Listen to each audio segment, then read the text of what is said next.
Bonjour tout le monde, Sylvain Morin pour Pêche en kayak.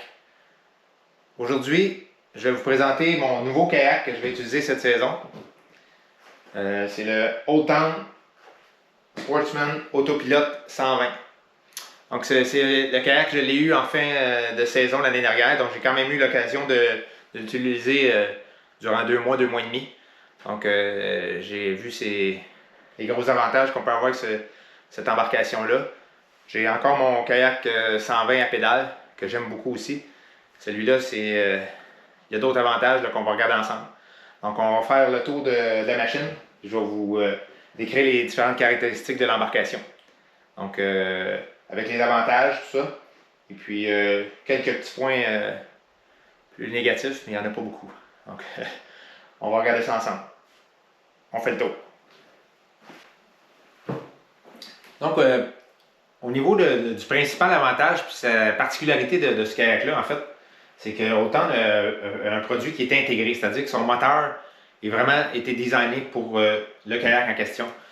Ce qui fait que le kayak est vraiment très bien balancé. Le moteur est dans une position qui va pas trop affaisser le devant du kayak. Par exemple, souvent, ceux qui vont rajouter un moteur électrique en avant, le poids, le moteur est très en avant, donc ça va abaisser un peu le devant du kayak. Et puis là, on va se ramasser avec de l'eau qui passe dans le devant. T'sais. Ça n'arrive pas avec ce moteur, avec ce kayak-là. Ça a été pensé, l'équilibre de poids, tout ça a été designé en conséquence. Donc c'est un avantage parce que ça nous donne un kayak qui est très balancé, même en eau très agitée. C'est ça que je trouve intéressant. Moi, je vois sur le lac Champlain, puis même dans la vague, là, on est en plein contrôle avec l'embarcation. Donc, au niveau c'est pas juste, en fait, c'est pas juste d'avoir un moteur électrique avec l'autopilote. C'est toute l'ingénierie qui est avec, qui est la même que sur un moteur électrique de bateau, de pêche, par exemple. Ceux qui ont déjà un moteur autopilote sur un Minn Kota autopilote sur leur embarcation de pêche, savent de quoi je parle. Donc, Minn Kota autopilote, ce que ça fait, les caractéristiques, bon, dépendamment des styles de pêche, il y a plusieurs caractéristiques qui sont intéressantes. Mais principalement, disons qu'on a le spot lock. Okay? Ça, spot lock, ça va nous permettre, c'est une encre dans le fond GPS. Le moteur comme tel, il y a un GPS intégré. Donc on n'a pas besoin d'avoir un GPS, il n'y a aucun lien entre les deux. Là. Lui, il a un GPS intégré, le moteur. Donc si par exemple je navigue puis je décide qu'il y a un spot prometteur ici, je vois du poisson sous l'eau ou peu importe, je dis à mon moteur, donc j'appuie sur ma télécommande Spot Lock, il y a un encre là, qui est sur la télécommande. Je pèse Spot Lock, donc il va me garder en place. Peu importe qu'il vente, qu'il y ait du courant, n'importe quoi, lui, le moteur, il travaille pour me garder en place. Puis très précisément en place. Donc c'est un très gros avantage. Donc on peut rester sur une structure. On peut même, mettons, on est à une certaine distance du bord, on veut faire des lancers pour travailler un secteur. Il vente, le vent nous rabat tout le temps, nous éloigne de notre spot de pêche. Bien, lui, il travaille pour nous. Il nous garde en place. Donc on est debout. Donc on lui dit de garder la fonction spot lock. Il nous garde en place. On est capable de pêcher, lancer. Donc on ne bouge pas. On se redéplace un peu. On se remet en spot lock. Et puis on travaille dans une autre partie de la berge. Donc ça, c'est la fonction spot lock qui est super pratique. Au niveau des lancers, par exemple, quelqu'un qui fait beaucoup de lancers en bordure d'un lac, par exemple, il travaille les structures en bordure. Donc au lancer, c'est super pour ça. Et puis quelqu'un qui fait de la jig aussi, parce que ça va te garder au-dessus de ton poisson. Donc peu importe le vent, le courant, tu restes sur le poisson, puis tu veux jiguer en place. Pas besoin de descendre une corde d'encre. Tu as ton encre virtuelle avec GPS intégré. Juste ça, c'est déjà beaucoup. Mais là, c'est pas juste ça. C'est ça qui est le pire, c'est qu'on a autre chose qui est super intéressant dans mon cas, parce que moi, en fait, moi, j'aime beaucoup faire de la pêche à la traîne. Donc, on a un régulateur de vitesse dessus. Donc, c'est-à-dire que je peux lui donner une vitesse à suivre. Là. Mettons, je lui dis, garde-moi à 1,5 000 à l'heure. Donc, lui, il va ajuster la vitesse du moteur tout le temps pour garder cette vitesse de train-là. Si, par exemple, on arrive face au vent, puis là, ça me ralentirait normalement avec un réglage de moteur donné. Non, lui, il va me garder la vitesse que je lui ai indiquée. Fait que, super. Si je décide de varier ma vitesse un peu, je le fais manuellement, mais sinon, je n'ai pas à me casser la tête avec ma vitesse, qui est toujours la vitesse que je donne, par exemple. Donc, ça, c'est vraiment bien pour ça. Souvent, ça ne prend pas grand-chose. Des fois, on se rend compte que si on a plus de succès à certaines vitesses données, là, on peut la maintenir justement avec l'autopilote parce qu'il y a un régulateur de vitesse intégré. Une autre fonction qui est super, c'est qu'il lui, il y a une fonction que tu peux lui dire de garder un cap. Donc, tu vas te donner une direction. Puis, par exemple, tu t'enlignes sur, je sais pas, une pointe, quelque chose, puis tu veux t'en aller en pêchant en train vers là, directement. Tu lui dis garder la direction tout le temps. Donc, tu lui règles sur une direction, puis lui, il garde le cap. Donc, tu t'en vas, il vente de côté, tout d'un coup, il y a n'importe quoi, il y a le courant un peu plus fort, il va garder ta ligne de train. Donc, il garde ton cap. Ça, c'est une autre caractéristique qui est vraiment super, là, qui va nous permettre d'être quand même très efficace. C'est que tu ne mets pas l'énergie à combattre le courant, le vent, tout ça, tu te concentres sur ta pêche. C'est ça qui est super. Un autre feature intéressant, tu peux enregistrer des tracés. Donc ça, je pense que tu peux enregistrer 16 tracés. Si je me souviens bien. Là.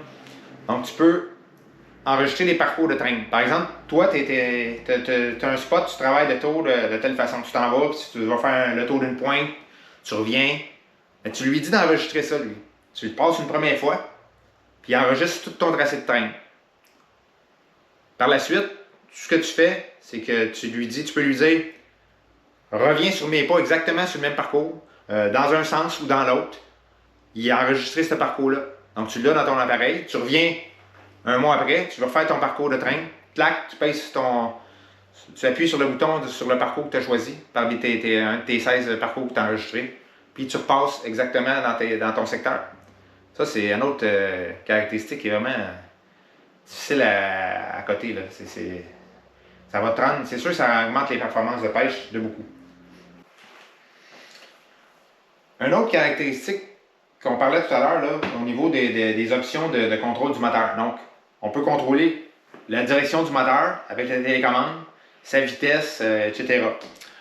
Par contre, l'autre chose qui est le fun, c'est qu'on a aussi le contrôle possible avec les pédales du gouvernail. Dans certains cas, on va tout simplement garder le moteur droit.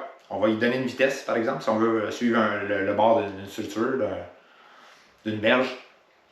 On garde notre moteur droit au lieu de tout le temps corriger avec la télécommande. Et on pêche, on a les mains libres, on vient tout simplement guider notre direction avec nos deux pédales. Donc ça va bien, là, on a les mains complètement libres, on suit une vitesse, on suit une structure. Moi, ce que je fais, c'est souvent que c'est ça. Au début, je vais faire ça avec les pédales, puis je fais enregistrer mon tracé, par exemple. Donc, je fais le tour de la structure, j'ai tout enregistré ce que j'ai fait comme passage. Ça a été bon, j'ai pris du poisson. Parfait. Je vais refaire le même pattern. On repasse encore, soit dans un sens ou dans l'autre. Je peux le dire à ma télécommande. Et puis là, le coup d'après, j'ai plus rien à m'occuper. Lui, il va repasser exactement. Donc, je peux travailler, changer mes cannes, changer de l'heure. Regarder sur mon sonore s'il n'y aurait pas d'autres structures en entour que je pourrais faire, aller travailler par la suite. Donc, ça devient un outil, là, ça devient un genre de co-capitaine de notre bateau là, qui est vraiment d'un grand aide. Là. Ça libère vraiment, par exemple, quand on s'en va. Moi, je fais beaucoup de pêche à la traîne au downrigger. Tout ça, c'est de la gestion, là, gérer le downrigger, etc. Donc, je pars, je m'en vais, je sais que j'en ai pour 5, 10, 15 minutes avant de me rendre à mon spot. Je mets ça sur l'autopilote, je donne une direction, et on s'en va. Puis moi, pendant ce temps-là, j'installe mes lignes, je me concentre sur attacher mes nœuds, faire mes montages, puis on s'en va, là, nous autres. Là. Moi, je fais rien, je fais que travailler sur mes affaires, puis lui, il contrôle la direction du kayak. Donc ça, c'est vraiment quelque chose de vraiment intéressant. Donc, on va commencer par le devant du kayak. Donc, on a une poignée qui est intégrée ici dans le devant. Donc, une poignée qui est très solide. Ça prend quelque chose de solide parce que le kayak est quand même assez lourd. Là, on va regarder les caractéristiques, les spécifications un petit peu plus tard. On a le cœur du kayak qui est ici, qui est le moteur. On va décrire un peu les caractéristiques du moteur tantôt.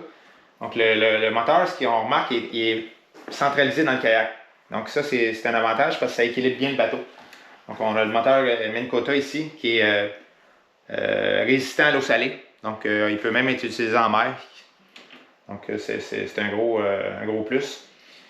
On a, dans le devant, il y a deux rainures ici dans la coque. C'est fait pour déposer votre canne à pêche. Donc, il va au canne au fond du bateau, puis les cannes viennent s'appuyer ici. Au niveau toujours dans la partie avant du kayak, en dessous ici, on va regarder avec la caméra, là. Donc, toujours dans le devant ici, on a, ici en dessous, on a, un peu comme dans le PDL, on a un endroit ici qui est prévu. C'est la partie orange, c'est une pièce que j'ai achetée qui vient se prendre dans le kayak. Le kayak a déjà 2 trous filetés pour venir fixer la sonde. Ça, c'est une braquette que vous achetez à part, là, en fonction du type de la marque de sonde que vous utilisez. Donc, ça vient mettre la sonde fixée bien solidement après le kayak.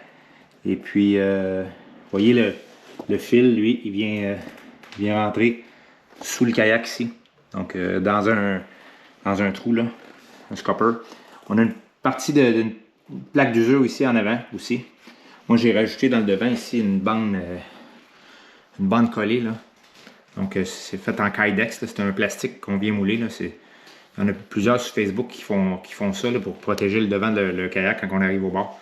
Donc, moi, j'ai rajouté ça moi-même. Donc, c'est ça au niveau de la partie du devant. Donc, le moteur, le mec, on contrôle sa descente.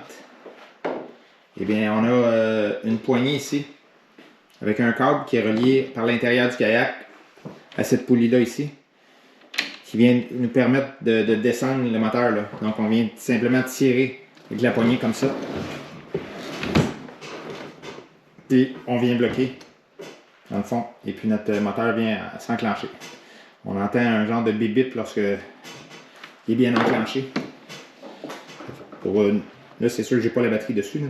Quand il est bien enclenché, il y a comme un contact ici, une protection, un genre de kill switch là, qui vient faire contact avec l'aimant, donc il donne le pouvoir au moteur. Si par exemple on frappait un obstacle au fond, ben, le moteur va relever, puis le contact va être coupé, ça va permettre au moteur de s'éteindre en cas d'urgence. On a deux kill switch sur le moteur, là. On a un ici qui est contact aimant. S'il arrive quelque chose, tant que c'est pas bien appuyé, là, l'hélice. Autrement dit, quand il est remonté, l'hélice ne peut pas fonctionner. Vous ne pouvez pas démarrer votre moteur accidentellement là, pour éviter les risques de blessure, tout ça. Donc, il y a cette kill switch là et une autre kill switch qui est un peu plus loin. On va en parler ici tantôt. Donc, le moteur, une fois qu'il est en place, je pêche, tout ça. J'arrive au bord, je veux nettoyer mon hélice, quoi que ce soit. Je veux relever le moteur. Tout simplement, ce que j'ai à faire, c'est que je viens défaire le fil ici, décoincer ça. Donc, ça permet au moteur d'être relevé. Il relève automatiquement par lui-même. Il remonte hors de l'eau. C'est assez facile d'utilisation pour le monter et le descendre. Tout en restant assis à notre endroit. On n'a pas besoin de se lever, aller en avant pour contrôler ça. La descente et la levée du moteur. Donc, c'est un bel avantage. Donc, pour retirer le moteur, c'est super facile. Donc, le moteur, en passant, il est branché. Si on regarde, il est branché comme ça ici. Donc, une prise, lui aussi, de ce côté-là. On fait rien que débrancher le moteur. Donc, il y a délicatement, comme je l'expliquais tantôt, parce que les prises peuvent être fragiles. On met de la graisse diélectrique, ces contacts, ça garde... ça éloigne les problèmes de contact là, dû à la corrosion. Donc, on vient de détacher comme ça. On soulève ici. On vient pousser et on part avec notre moteur. Donc, pas plus compliqué que ça. Donc, on le met en place et voilà. Donc, ça s'enlève facilement.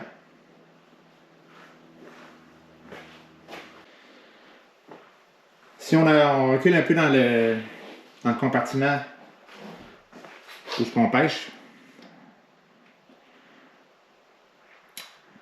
si on recule un peu dans le cockpit, donc on a les glissières, on peut mettre des équipements, toujours le même style pour autant, des glissières de chaque côté. On a également dans le cockpit les trous déjà pré-percés, donc par la compagnie. Donc ils arrivent déjà comme ça. De l'autre côté, on peut voir que j'ai déjà, je l'utilise pour mes fils de sonore. Donc c'est pratique, on n'a pas besoin de percer nous-mêmes la coque. Il y en a déjà un de chaque côté. Donc dépendamment où vous voulez placer votre équipement électronique, un bar ou même les deux, là, dans certaines personnes qui viennent mettre 2 sonores. Donc c'est déjà pré-percé.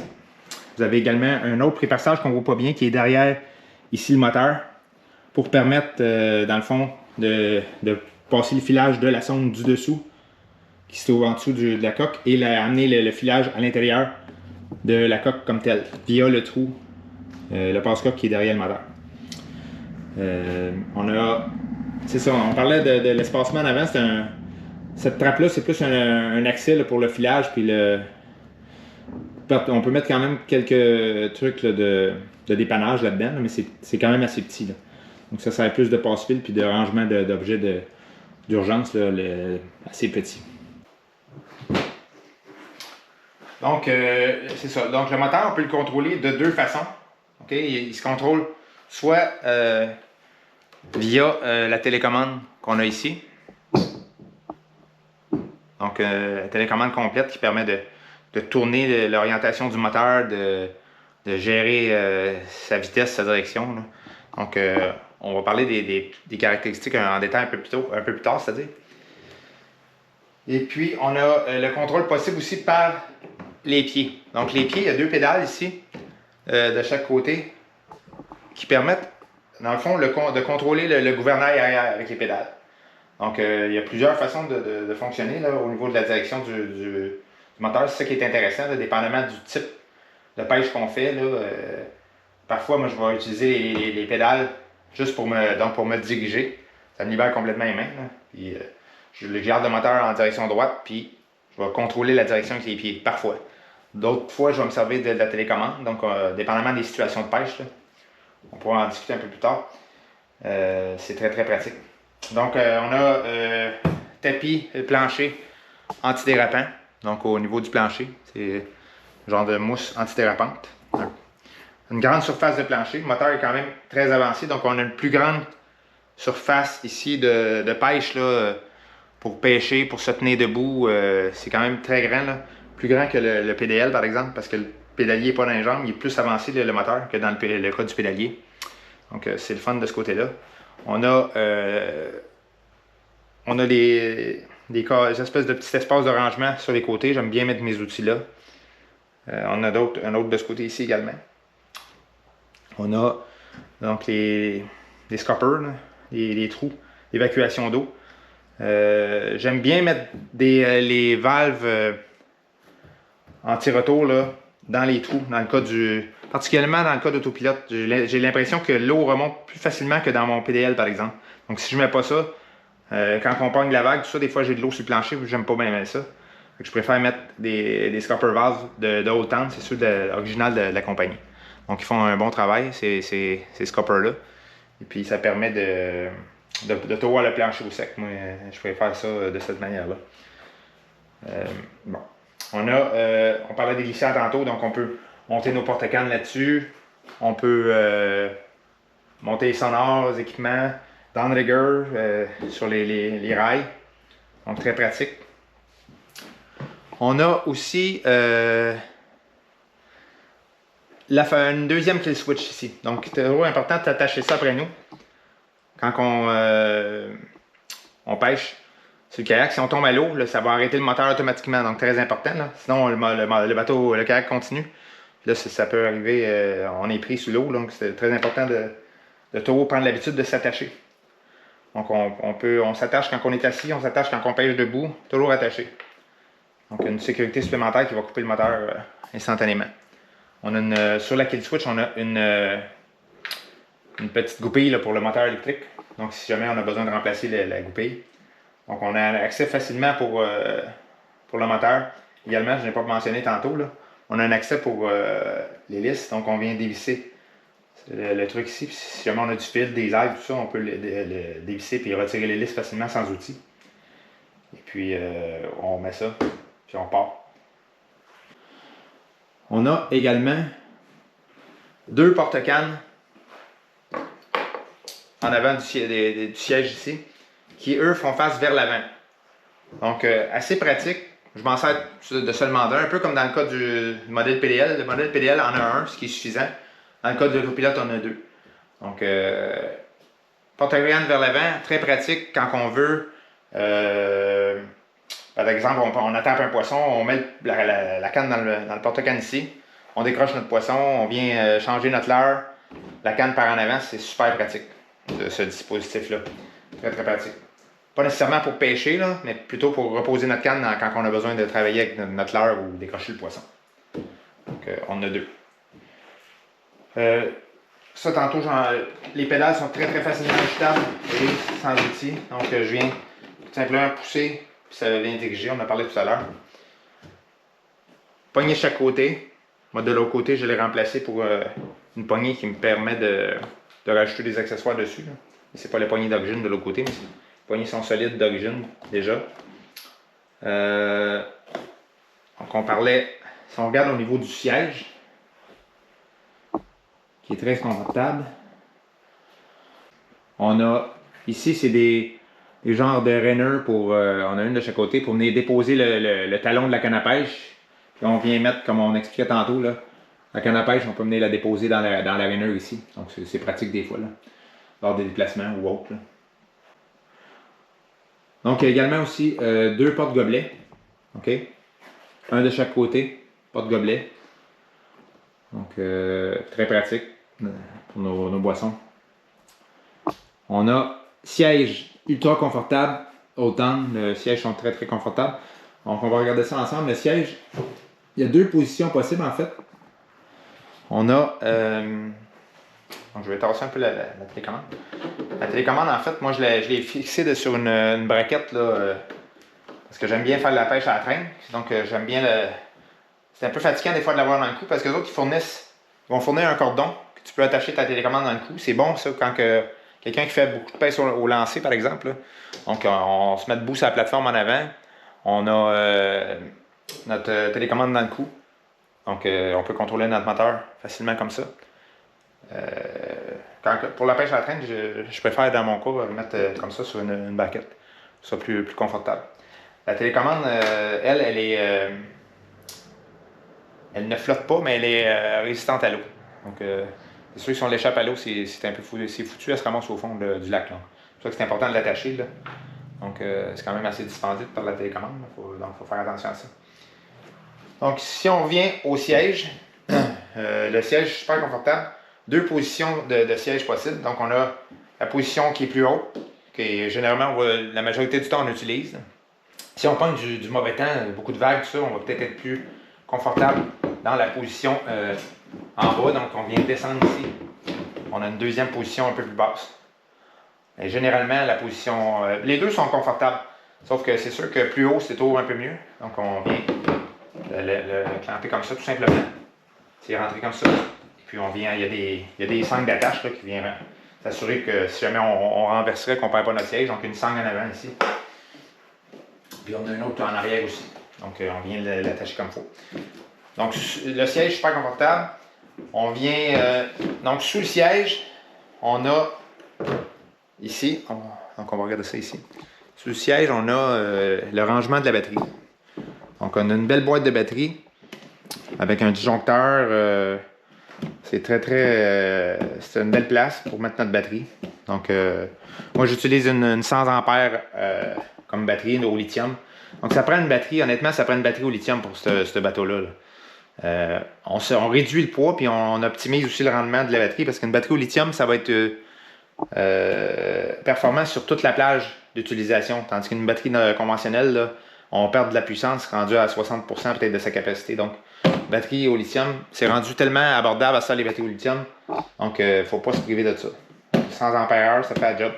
Ici, on a un autre rangement. Donc, ça s'ouvre, j'ai un accès à l'intérieur. C'est un bon endroit pour... Moi, je mets mon autre batterie pour mon sonore à l'intérieur ici. Sinon, on peut mettre du rangement aussi, là, ceux qui veulent utiliser un LiveScope. On peut mettre d'équipement électronique là-dedans. Ça fait un accès protégé pour ça. Ça fait aussi du rangement pour des accessoires qu'on n'utilise pas souvent, d'urgence par exemple, là, ça peut être pratique. Donc on a la batterie tout simplement, elle s'enlève assez facilement. Là c'est sûr que j'ai pas de batterie dedans. Là. On l'enlève pour le transport, puis on vient, quand on veut l'utiliser, il y a déjà, les prises de courant sont déjà installées, fait qu'on vient brancher notre batterie ici, une petite porte à ouvrir. Là. Et puis je viens brancher Je viens juste brancher ma batterie à cet endroit-là. Donc, chose à faire, il faut faire attention quand on branche et on débranche. Un des points faibles de ce kayak-là, je regardais beaucoup sur des groupes de discussion américains, c'est que les connecteurs sont fragiles. Donc, utilisez tôt de la graisse diélectrique pour éviter la corrosion. Puis, y aller doucement quand vous branchez et débranchez. Donc, c'est très fragile, donc on essaie de faire attention à ça. C'est le petit point faible. Donc, on a ça au niveau du siège, tout cet espace de rangement-là. Et puis, ce qui est pratique aussi au niveau du siège, c'est cet espace-là ici que j'aime beaucoup, moi. Dans le fond, là, c'est que je viens mettre mes petits coffres à pêche ici. De côté, j'en rentre 3-4. Fait que j'ai tous mes petits coffres là, sous la main là, pour faire mes sélections de l'heure rapidement. Puis ça ne m'encombre pas. Donc, un petit espace que j'aime beaucoup. Donc, on a le contrôle de gouvernail ici. Donc, quand je lève la poignée comme ça, vous voyez en arrière, j'ai mon gouvernail qui vient se mettre à l'eau.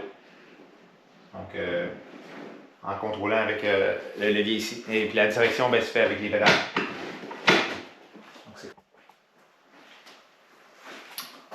Donc, au niveau du gouvernail, c'est ça, on a un gouvernail qui est surdimensionné. Beaucoup plus gros que sur le modèle 120 PDL. Ce qui est un avantage, il répond extrêmement bien. Donc, on remarque une des lacunes du 120 PDL, c'est justement, il y a un petit flou des fois dans la direction, là, à cause du gouvernail en arrière qui est un petit peu petit et qui a tendance à fléchir. Dans le cas ici, on n'a pas cet effet-là de manque de réaction du gouvernail. C'est instantané, ça se contrôle très bien. Il est surdimensionné. Le kayak est un peu plus gros aussi, plus lourd. Ils ont installé un gouvernail plus gros, puis ça fait très bien le travail là, par rapport au gouvernail du 120. On regarde au niveau de l'arrière, ici on a un très très gros bac. Donc en arrière pour mettre un paquet de stock. Là. Moi c'est le modèle 120, il se fait aussi en modèle 136 autopilote qui se fait, il est encore plus grand. C'est toute une pièce, là, mais au niveau du poids, il est plus lourd aussi. Donc moi pour mes besoins, ça me convient très bien, là, le 120. Donc très stable aussi, même. Si on regarde, c'est ça, en arrière, on a dans ce modèle-là, ce qui est le fun aussi, par rapport au PDL, c'est qu'on a deux tracks en arrière. Là. Donc, on a ceux d'en avant pour les porte-cannes, tout ça. Et on a deux autres semblables en arrière qui nous permettent d'autres ajouts d'équipement. Moi, je viens greffer un deuxième siège, donc j'utilise le siège de mon 120 que je viens installer ici. Je ferai une chronique à un moment donné là-dessus avec comment je fais pour l'installer. Je viens de fixer solidement sur les glissières le siège du 120, puis ça me permet d'avoir, donc on est deux personnes, moi et ma copine, sur le kayak, puis c'est quand même très stable, c'est une coque super stable. Donc l'arrière, comme je disais, très grand bac, encore avec des scoppers en arrière. Donc on a ça ici en arrière, donc on a deux autres porte-cannes, qui eux autres font face vers l'arrière, qui sont pratiques pour mettre les cannes à pêche, pour pêcher ou simplement les ranger là. On a ici en arrière, on a une place pour ranger ce petit couvercle-là. Dans le fond, ce couvercle-là, c'est si on décide par exemple d'enlever le moteur électrique et d'utiliser le kayak comme un kayak conventionnel pour pagayer, c'est ce qui est plutôt rare, là, mais, pour une raison X, là, on a un endroit d'une rivière ou quoi, où on ne peut pas utiliser le moteur, on peut bloquer le trou avec cette plaque-là qui est fournie avec le kayak. Donc, une petite caractéristique de plus. Donc de ce côté-ci, on a un autre petit espace de rangement qui est quand même pratique. C'est un peu comme dans le cas du modèle 120 PDL. Celui-là, il est latéral par exemple. C'est le même compartiment, là, un petit compartiment étanche. Qui lui, on peut vraiment mettre nos affaires de valeur là, comme notre cellulaire, portefeuille, des petites pièces qu'on pourrait avoir besoin sur l'eau.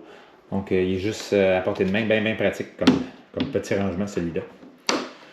Donc on a aussi de ce côté ici, on a le support à pagaie. Donc même si on a un moteur, on se traîne une pagaie. Là. Surtout au départ, des fois, là, quand on part l'eau un peu profonde, on vient décoller du bord avec la pagaie. Sinon, on a toujours besoin d'une pagaie là, en cas d'urgence, si jamais il y a un bris mécanique ou quoi que ce soit. Là.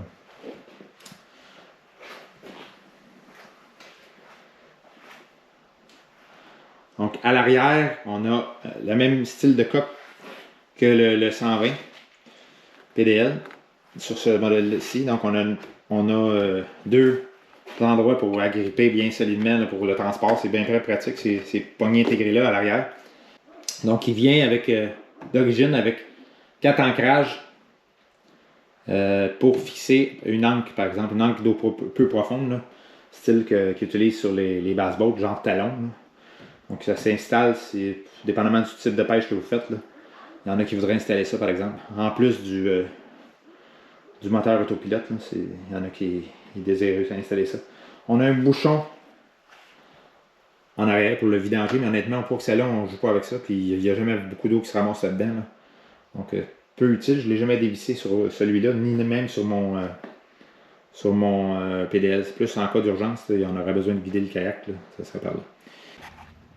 Donc, un peu comme dans le cas du 120 PDL, c'est une coque en V, donc c'est ça qui fait que le kayak est hyper stable. Là.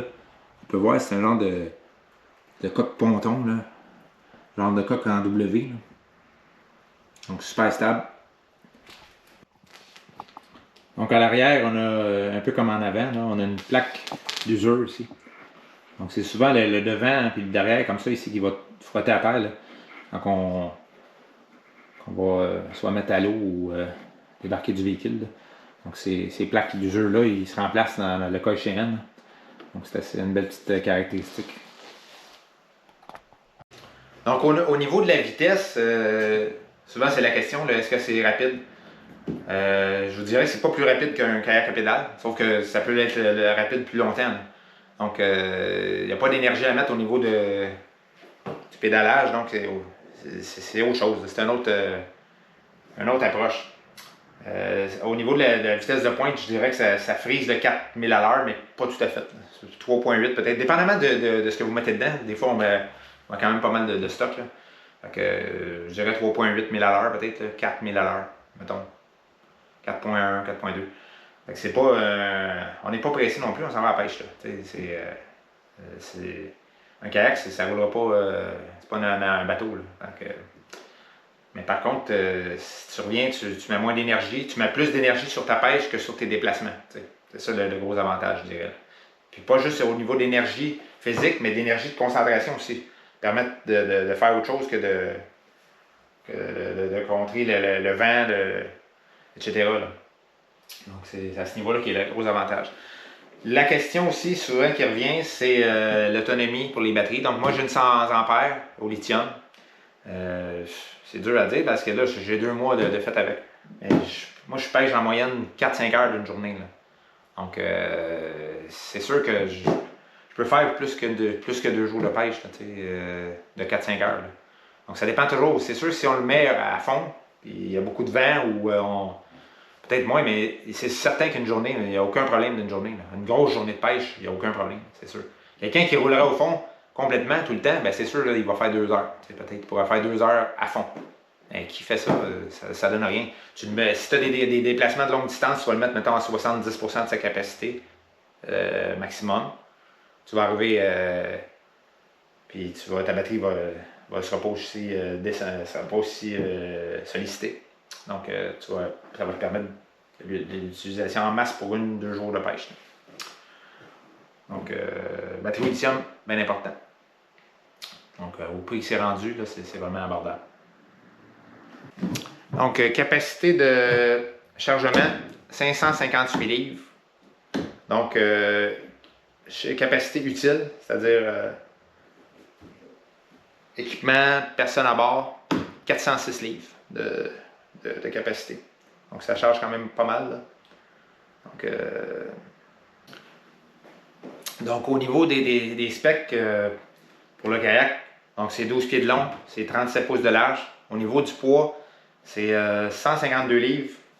Le kayak monté avec le siège, kayak et le moteur. On n'inclut pas la batterie et le reste. Là. Donc, la coque seulement 122 livres. Donc, quand je l'embarque sur mon camion, c'est ça que c'est 122 livres. J'enlève le siège, j'enlève le moteur. Donc, la coque 122 livres, le siège 24 livres. Non, le siège 6 livres, pardon, et le moteur 24 livres. Donc, ça se manipule quand même assez bien. Là. C'est sûr que c'est lourd, on ne se le cachera pas. C'est lourd, la coque est lourde. Idéalement, quand t'es 2 personnes, ça sent. Une voiture, c'est moins haut à mettre. Moi, j'ai un camion, fait que c'est sûr que sur l'arc à échelle en arrière, ça se fait, là, je le fais par levier, là, mais quand je peux le mettre dans ma boîte de camion, c'est mieux. Une voiture qui était un peu moins haute, ça se fait bien aussi avec des techniques. Et, on force un coup, mais ça vaut la peine. Honnêtement, là, le poids, c'est.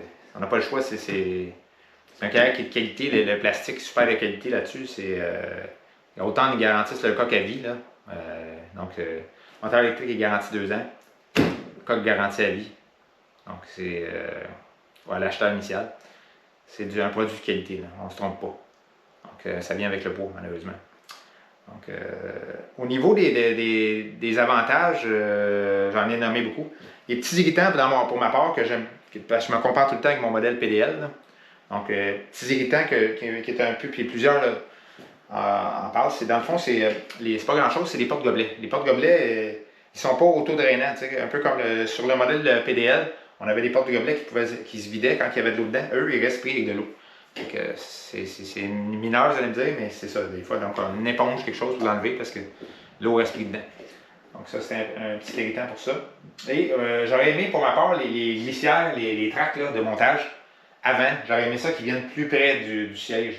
Ils sont un peu éloignés à mon goût du siège, vers l'avant. Ils sont un petit peu trop vers l'avant à mon goût. Donc, j'aurais préféré que les glissières soient plus près du siège. Un peu comme le modèle PDL 120, de ce côté-là, les glissières de montage sont mieux. Là. Les tracks de montage sont mieux pour le 120 que sur l'autopilote, à mon avis.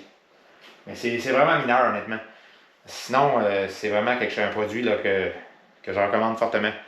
C'est quand même assez addictif, je dirais, comme produit. Donc, on va s'espérer une belle saison là-dedans encore. J'ai bien hâte de continuer. Là, j'ai fait des belles pêches l'automne dernier avec ça. Au lac Champlain, au Salmonidé. J'ai pris ma plus grosse Wananiche, d'ailleurs, au lac Champlain de 9 livres et 2 onces avec cette machine-là, au downrigger. Donc, j'ai bien hâte de récidiver cette année.